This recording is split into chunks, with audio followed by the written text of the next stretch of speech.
Shalom, shalom.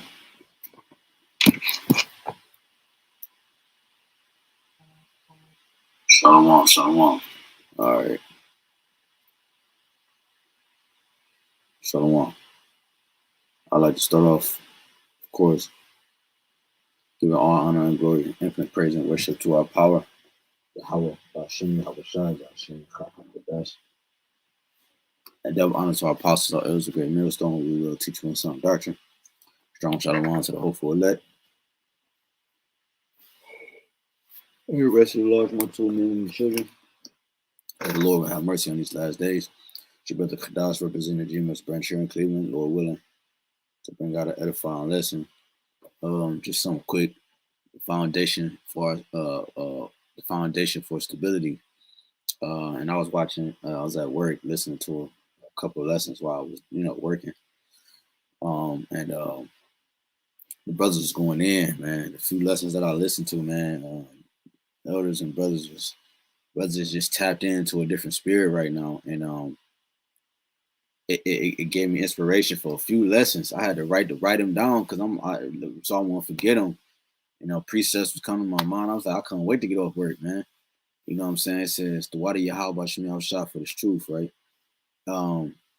But I titled this "The Foundation for Stability" because one of the things that was sparked in my mind was that I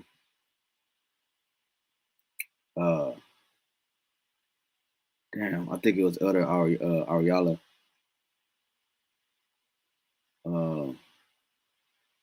Can't remember exactly how it went. Man, I should have wrote that down. What he quoted. I mean, not what he quoted, but what he said to be able to quote it. But it's all good.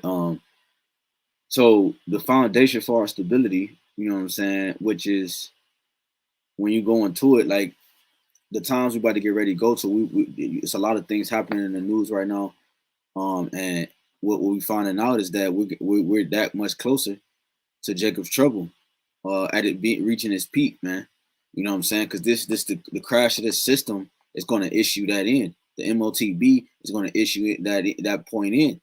Okay, to the point that someone can't buy or sell unless they have the regulations required. All right, to push through society, man. If they don't have the acquirements that's needed, then you're not gonna be able to do anything. You're gonna be X'd out of society. So therefore, it's gonna get bad. And just by the dollar crashing in itself, man, it's gonna get bad, man. This famine that's about to happen. All right, it's gonna cause something that came to my mind earlier. This famine that's about to happen. All right, it's gonna it's gonna reveal who you truly are. All right. When someone's backed into a corner, when they have nothing, all right, it reveals when they're faced with a tough situation, they're backed into a corner, or they have completely nothing. That usually show what a man is, man, or who he is. All right, show who he is, and sometimes it might not be what he lack. Sometimes he need to gain a lot of something to actually show who he is too. Because sometimes, we grow up in the hoods. Jake already don't have nothing. So when they get money, it reveals what type of person they is, how they act towards people and different things like that. So sometimes somebody need to gain a lot of something before it reveals who they are. So we're getting ready to go into that time. And it's important for us to have spiritual experience, you know what I'm saying? Because it says the foundation, it says for the foundation, it says the foundation for stability, which is what the Spirit gave me. So I'm going to start off in Isaiah 33:6. It says, "In wisdom and knowledge should be the stability of thy times, and strength of salvation. The fear of the Lord is his treasure." Right? Because the fear of the Lord, as it says in Apocrypha, all right, in Sirach, it talks about the fear of the Lord and many other precepts in various places, all right, throughout the scriptures. They talk about the fear of the Lord being the knowledge of wisdom. It's the first step to be accepted of him. It's the knowledge of his omnipotency. It's a list of things that fearing the Lord, reverencing the Lord, that it's a lot of things that come with that. All right, that's why I said the fear of the Lord is his treasure, because the things that come with that are the goodly treasures that he promised us. All right, since the foundations of the earth. before the foundations was. He made a promise unto us, and he attached his name to it so that that promise can actually happen. Malachi 3:6. So it says the fear of the Lord is his treasure. So the things that come with that is the great reward, salvation, immortality, you know, infinite knowledge and wisdom, understanding, being joint heirs with Yahawashi, being in their presence, you know, being accepted of him again, being, you know, holy again, you know, righteous, you know, not going off again, not sinning again. Those things are a part of that treasure, having land and everything, the order back for your households. Those are the things that are coming into us, but it first starts here. And it starts with the foundation. So I read Isaiah 33:6, wisdom and knowledge should be the stability of thy times and the strength of salvation. So the wisdom and knowledge should be the stability of thy times. So Yahweh Shai, we got to understand that he is that foundation. Real quick, I started with that wisdom because Yahweh Shai is that wisdom. So if that wisdom, knowledge, and understanding is going to be our stability in the times, what times? The times to come. That means it says here, 1 Corinthians 1:30, but of him are ye in Hamashiach Yahushua, who of the Most High is made unto us wisdom and righteousness and sanctification and redemption. Right? So Yahushua is made unto us these things. Okay? That's why when you go into wisdom and Solomon, it says the Lord Yahweh loveth none but him that dwelleth with wisdom. Right? Him that dwelleth with his son. You must have the son in you. Yahushua said, I in you and you in me. Or you and me and I in you. That's what he said, you know, in St. John. So it talks about being on that one accord. So you got to understand that, like I just read in Isaiah 33:6, it says wisdom and knowledge will be the stability of our time. So Yahweh Shai is literally going to be what we need to survive Jacob's trouble, what we need to survive. Family members might come at you. The government is going to come at brothers. Some brothers going to have to face. Brothers going to have to be in jail, and brothers going to face death, and it's going to be a lot of things happening. But that knowledge is going to, and wisdom and understanding is going to be able to would sustain us through these different endeavors that each brother is going to have to take on. So that means that, because you got to remember, Yahweh Shah went through this too. Yahweh Shah talked about it, man. He said the servant is not greater than his master. So the Lord suffered persecutions, and his crucifixion, his death was the worst of all. And we're going to have to taste of that cup too, because we agreed to drink from it. So the foundation for our stability is Yahweh Shai. He's been through the worst punishment in terms of being tortured and so forth. So he suffered the worst death that you can possibly think of, man. That's why the apostles, when they was facing death too, they found themselves unworthy to even be close to the type of death that Yahweh Shai had to suffer for for the sins of the people, man. You know what I'm saying? So us having that, the knowledge, wisdom, understanding Yahweh Shai's sacrifice and his crucifixion and what he's actually done, the importance of Yahweh Shai, man, he becomes the foundation. He's now what we have understanding of what must go on, what in order to build. All right, like the brick, all right, is what you see, the mortar is what hold the brick together. We understand now how to properly build because we have the proper foundation. You see, because it talks about damn, I lost my point. Lord willing, the spirit come back, because I was thinking of a precept. Let's go. Let me go here real quick. So yeah, we read that, man. So Isaiah 33:6, linking up 1 Corinthians 1:30. Yahweh Shai is that wisdom that that we must have in these last days in order to actually, no matter what endeavor that you might go through, you can get through it. Okay, that's why scriptures tell in Philippians, I could do what it say, I can do all things through Hamashiach who strengthened me. I believe that's the one I'm thinking of. Because that's literally, man. Yeah, Philippians 4. I had to research it. Philippians 4:13. So I was right. I just didn't quote the chapter, but Philippians 4:13, man. You know what I'm saying? So Yahweh Shai is that foundation that we're building building this house on. And it's not just any house. The house is the house of the Lord, man. Because it goes back to it goes back to King David, man. All right. Moses, who was Moses in the reincarnation. You see what I'm saying? So you got to remember that in order to build the Lord's house, it starts with who? Yahawashi, the foundation.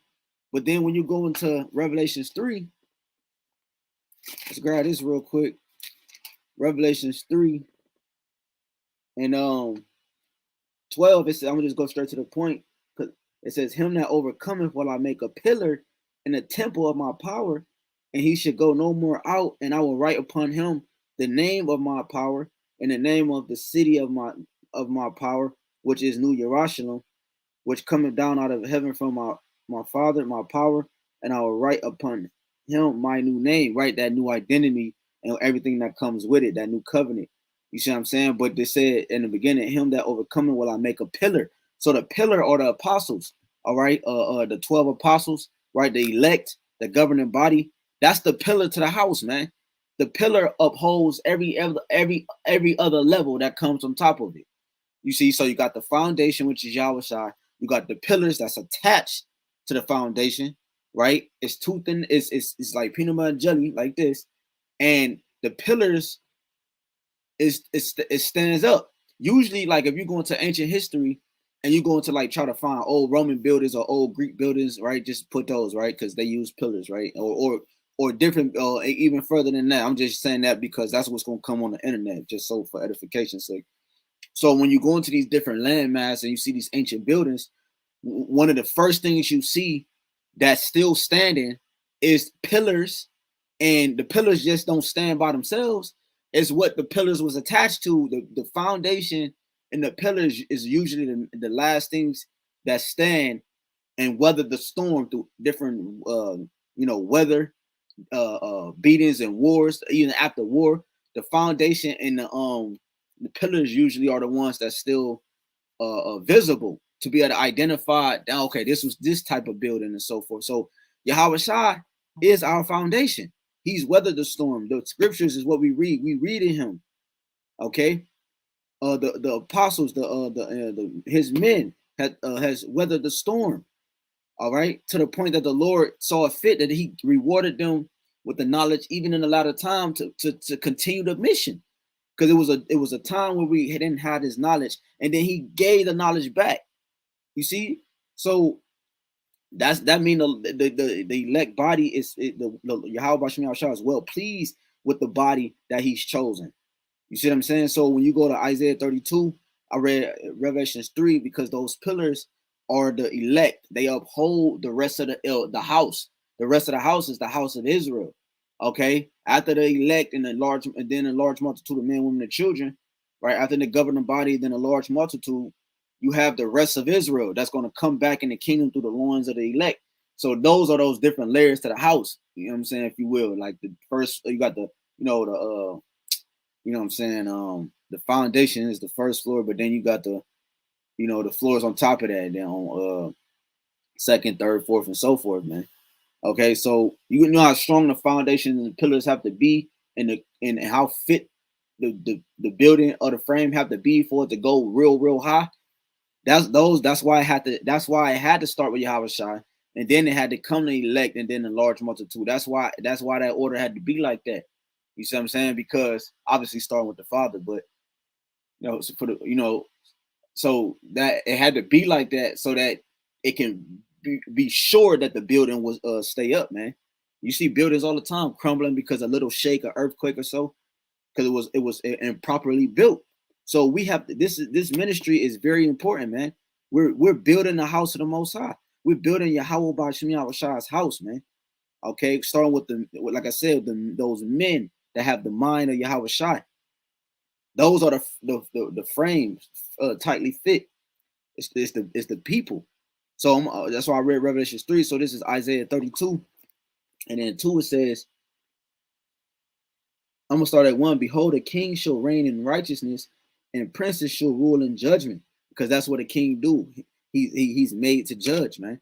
Okay, he's made to judge, and that's what a prince is. A prince is a practicing judge. Okay, it says, and princes shall rule in judgment. Okay, and a man, and which ultimately is a judge. It says, and a man shall be as an hiding place from the wind, and a covert from the tempest. as rivers of water in dry place, as the shadow of a great rock in a weary land. So Yahawashi being that foundation, he is that foundation that to the point that men in that time when the troublous storms come, they're too gonna act as that a place to hide, okay? Because they're a part of that body. They're a part of the body that's gonna be protected, which is the house. They're a part of that house that the big bad wolf can't blow down, man. You see? So, and then a man shall be as a hiding place from the wind, you see, and a cover from the tempest. So when you when you go to Matthew, because we're gonna get that, we're probably gonna close with that Matthew 7. This is Matthew 16.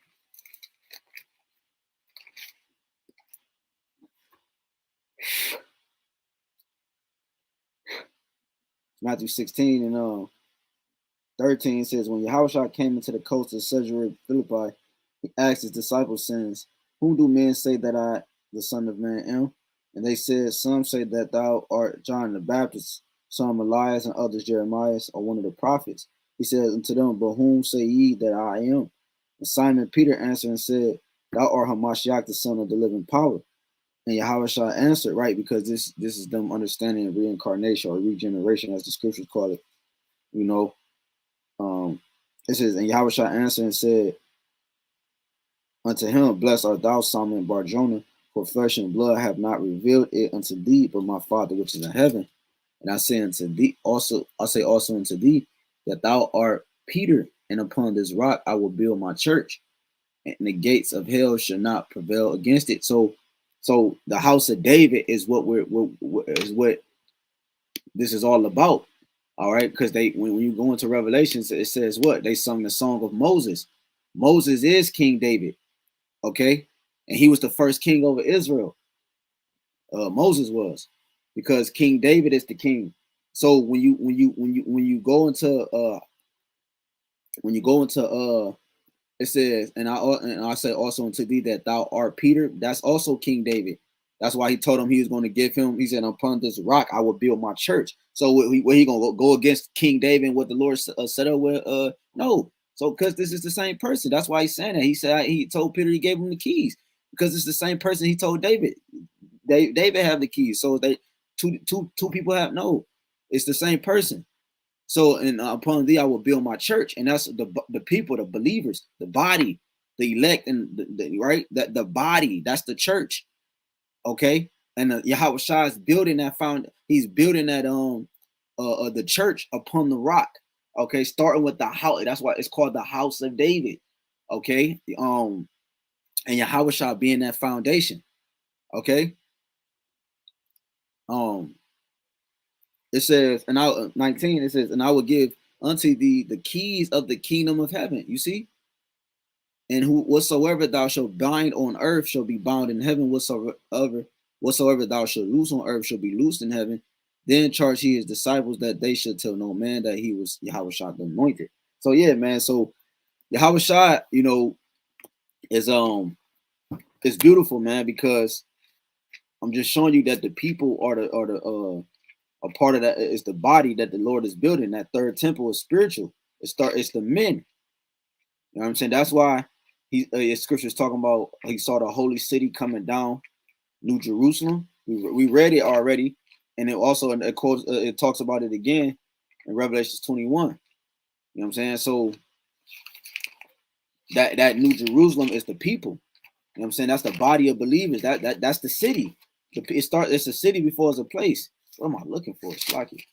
That's a city before it's a place. So wherever the people are is where the place is. So when he said he saw the New Jerusalem coming down from heaven, he was talking about the men coming from the chariots. Why the indignation overpassed, man. You know? So lucky I lost my train of thought for a second, but let me go here. It's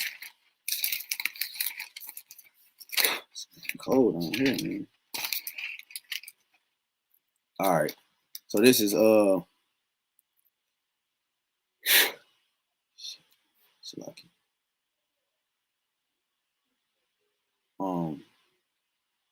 So like I want to make sure this is still good. This is Galatians All right, so we're good. This is Galatians 6 and 10. As we have therefore opportunity, let us do good. Let us do good unto all men, especially unto them who are of the household of faith. Right. So that household of faith that's coming down is going to be responsible for for the rest of the house. Okay, it makes up the house. That's what the house is made of. Those the YAHWASHI, King David, and the elect of those believers in a large multitude, right? Mainly the governing body, man. Okay. Real quick, let me grab Zephaniah. This is Zephaniah. So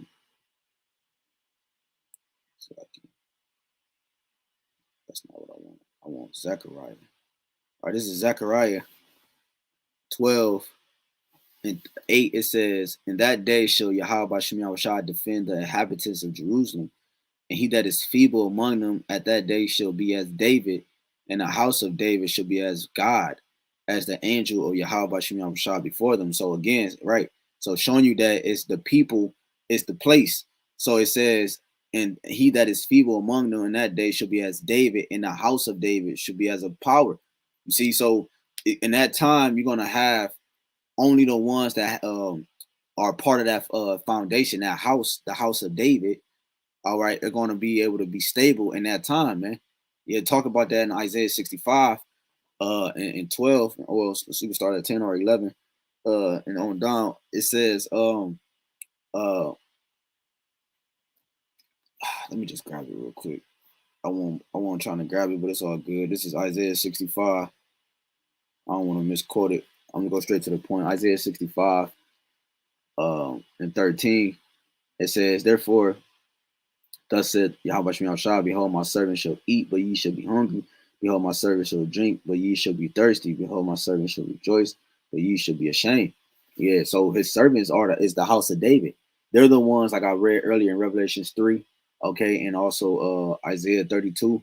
Okay, that those are those pillars, all right. That those are the pillars. That's attached to that foundation, which is Yahawah, which is able to hold the rest of the house up. Okay, those are the ones that's gonna eat. Those are the servants of the Lord. You see, those are the only ones. Like I started with Isaiah 33 and 6. Those are going to only be the ones that you know what I'm saying, be stable in that time. Knowledge and wisdom should be the stability of thy times. The times it's talking about is the times we're about to get ready that we're walking into right now. They talking about this month, April, July. This thing can kick off at any time, man. At any moment, man. And you got to ask yourself, bro, are you really spiritually ready? I got to ask myself that too. Because as we get closer to it's getting more like the anxiety is picking up. It's kind of like, it's kind of scary, but it's a good scary, man. So you gotta ask yourself, like, when you really meditate on what's about to happen in the anarchy that's about to happen in the streets, man. Like, will you be able to fucking, bro? Ultimately, is up to the Lord, but like, yo, it's about to get real, man. You know, But that's why we pray and we do the work so that we could be covered. Psalms 91, read that whole chapter. All right, under the shadows of the Almighty, man. This is Ephesians 2 and 19, it says, "Now therefore ye are no more strangers and foreigners, but fellow citizens with the saints and of the household of the Most High, and are built upon the foundation of the apostles and prophets." No, whoa. Let me start up real quick. Nah, I'm gonna just keep going because I'm gonna have to go up. I'm gonna have to start at 13. I'm gonna just keep going. 20. It says, "And are built upon it," because it's talking about Yahawah. You can start at 13. All right. It says, continuing on in 20, it says, "And are built upon the foundation of the apostles and prophets." So it goes again what I'm saying, what the scripture is saying. You start at 13 for context on how Shah making that reconciliation and who was talking about he been our peace and everything. But the foundation is Yahweh Shah, and it says are built upon the foundation of the apostles and the prophets, which also make the apostles and the prophets the part kind of like the foundation, because we are like many Yahweh Shahs, like I quoted earlier. You know what I'm saying? We speak on the behalf of Yahweh Shah. Yahweh Shah speaks on the behalf of Yahweh. You know what I'm saying? But then he say, you have seen me, you have seen the Father. So when you see the apostles and the prophets and the men that he have set up, you see Yahweh Shai. So that's why it's gonna be so detrimental for 2/3 and the rest of the nations, Yo, when you crucify and you do these things to the men, when brothers do certain things and they don't, you know what I'm saying, sincerely to the brothers, that's you doing it to Yahawashi. Yahawashi talk about that. When have we fed thee, Lord? And when have we visited thee in prison? Then the apostles asked that. When you do it unto the little one, least of them, you do it unto Yahawashi. So again, and are built upon the foundation of the apostles and prophets, Yahawashi Mashiach himself being the chief cornerstone, that most important piece that's responsible for the building not crumbling. Matter of fact, let me look that up. Chief cornerstone. I'm gonna type this in. Let's do this. Let's say, how important is the cornerstone? All right, just real quick. It says, in relation to architecture, a cornerstone, this is off Google, I'm just reading what I see. A cornerstone is traditionally the first stone laid for a structure, with all other stones laid in reference. A cornerstone marks the geographical location by orienting a building in a specific direction. Cold, bruh.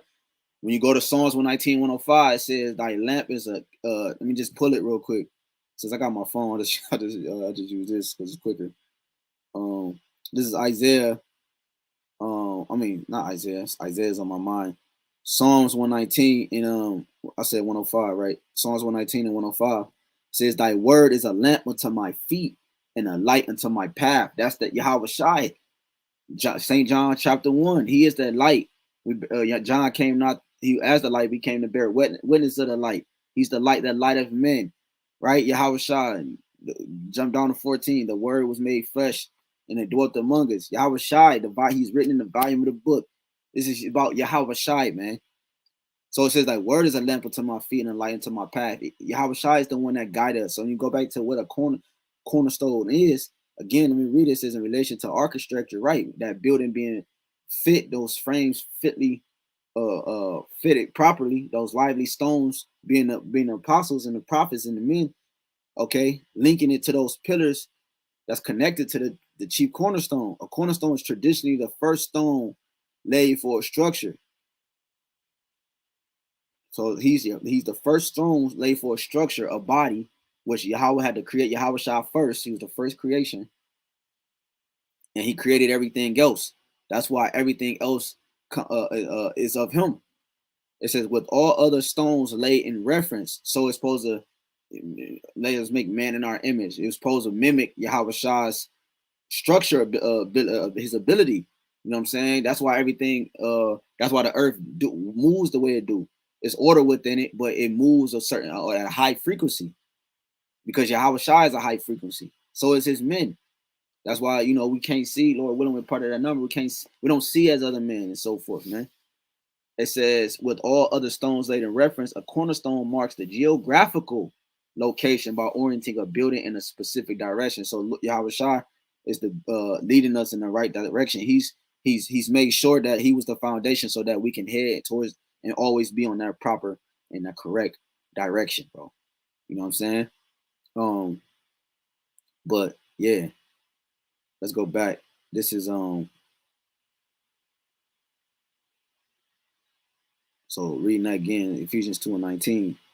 It says, now therefore you are no more strangers and foreigners, but fellow citizens with the saints in the household of power. That's the rest of Israel being brought back into that body, and are built upon the foundation of the apostles and prophets. Yahawashi Hamashiach himself being the chief cornerstone, in whom all the building fitly framed together groweth unto an holy temple in the Lord. Right. So that's become the third temple, in whom ye also are builded together for an habitation of the Most High through the Spirit, which the Spirit allowed us to make this happen. So you think the men being the third temple in that corner in that building, you think that the Lord making that the building, you think that's gonna somehow Esau gonna come back? You got some people teaching Esau gonna come back into power. Like, you think the Lord this time building it as the men, the people, the elect, being those pillars and the foundation, the body of Israel being a house. You think the Lord and him being a part of that, you think like this is this is what stands as the foundation of and it represents him as in his kingdom. You think that the Lord is going to allow something to taint that? Never again. That's why it has no choice but to be immortality. You see, because that's the final state of perfection. Now it's perfected. See what I'm saying? So when you go to real quick, let's get this Isaiah and we get one more. We close out Isaiah 28:16.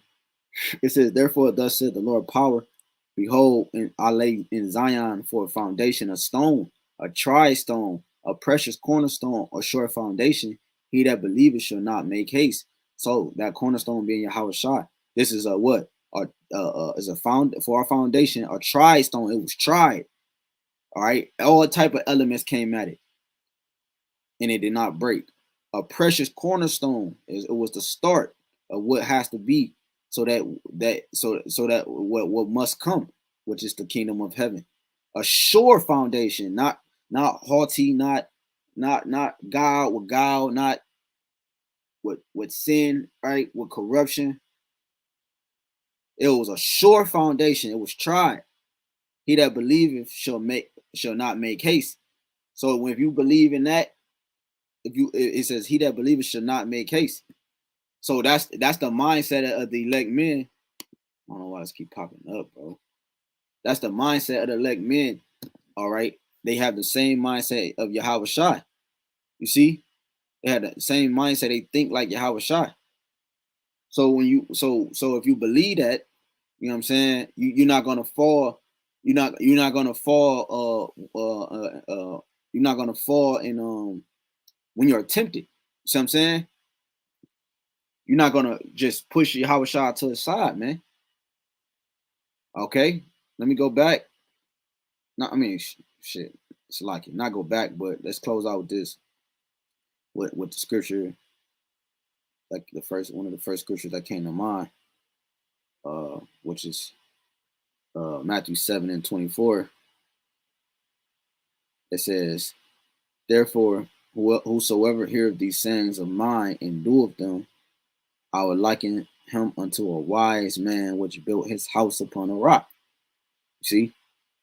It says, and the rain descended, and the floods came, and the winds blew and beat upon that house, and it fell not, for it was founded upon a rock. Whew. Man, this is beautiful. And everyone that heareth these sayings, because what we just brought out, let me put it up here. We just brought out, what was we was in Isaiah? We was in Isaiah 28. Let me see. Let me go back real quick.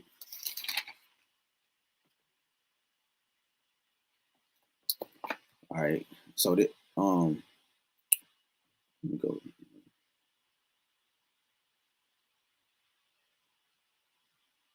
Yeah. So it says, this is so beautiful. When you go back to Matthew 7:25, and the rain descended, and the floods came, and the winds blew. Because remember what we started off with. We started off with one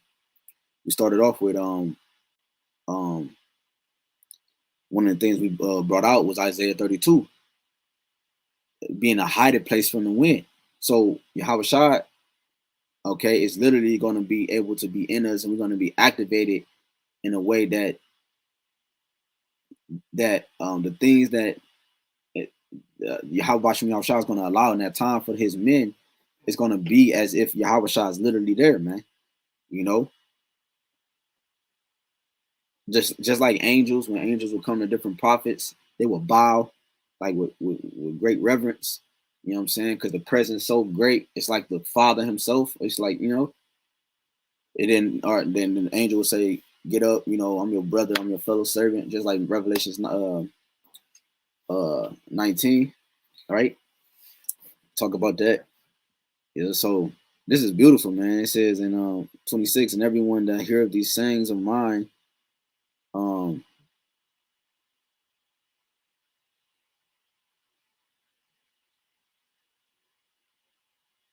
so like this is going back. It says Matthew 7:26, and everyone that heareth these sayings of mine and doeth them not should be likened unto a foolish man which built his house upon the sand. And the rain descended, and the floods came, and the winds blew and beat upon the house, and it fell, and great was the fall of it. So, right. So it's important that you understand that the foundation, the foundation for stability is YAHAWASHI. So he is the wisdom, knowledge, and understanding that we must have in us. That the Y, the mark of exemption. Remember, you had to put the blood on your doorpost, right? In the first Passover, and the death angel, which is that killed all the firstborn, which was YAHAWASHI, which was crazy because YAHAWASHI is the firstborn. He's the only begotten of the Father, which he came to smite the firstborn, because that's the first. That's the start of your lineage. You know what I'm saying? That's your lineage. All right. You know what I'm saying? And that's why he get the birthright.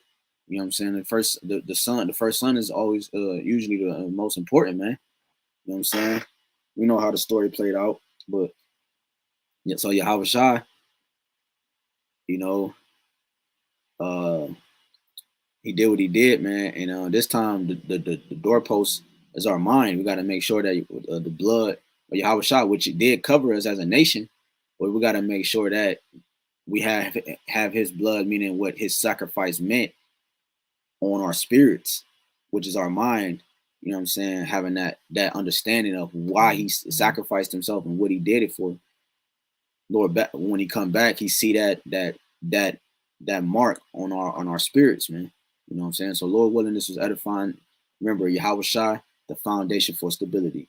I want to give all honor and glory, infinite praise and worship to again Yahawah, BAHASHAM, YAHAWASHI, BAHASHAM, HAQADASH.